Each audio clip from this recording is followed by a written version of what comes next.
Change చేయలేవు. అది వివాహ జీవితమే కావచ్చు, ఏ విధమైన అంశాన్ని కూర్చిన సమస్య అయినా. నువ్వు నష్టపోయిన విషయాలు కావచ్చు, నువ్వు దెబ్బతిన్న విషయాలు కావచ్చు, నువ్వు పోగొట్టుకున్న అంశాలు కావచ్చు, నువ్వు దిగజారిన అంశాలు కావచ్చు, ఆత్మీయ జీవితానికి వస్తే నువ్వు పతనమైన విషయాలు కావచ్చు, నువ్వు పాపం చేసిన విషయాలు కావచ్చు. నా వల్ల అప్పుడు అలా జరిగింది, ఇప్పుడు ఇలా జరిగింది. సైతానుగాడు ఒకడు పక్కన చేరి నిన్ను నిన్నలలో బతికేటట్టు చేస్తాడు. వాడు నిన్నలో బతికేటట్టు చేస్తాడు.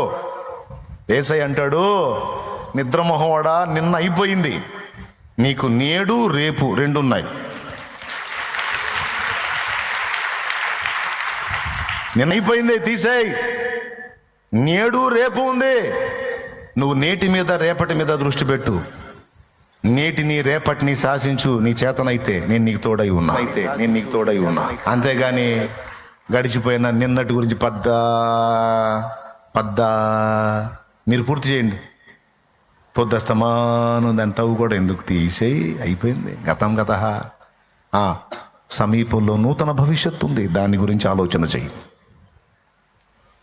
సగం డ్రింక్ అయిపోయిందే అని ఏడ్చాడు, ఇంకా సగం ఉందిగా అని ఒకడు నవ్వాడు.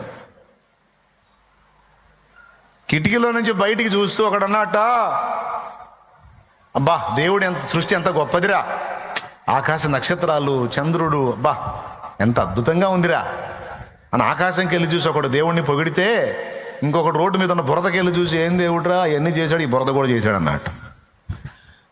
ఒక్కొక్కడు మైండ్ అంతే. మనం ఎలాంటి చూపించినా సరే ఆడు బురదే.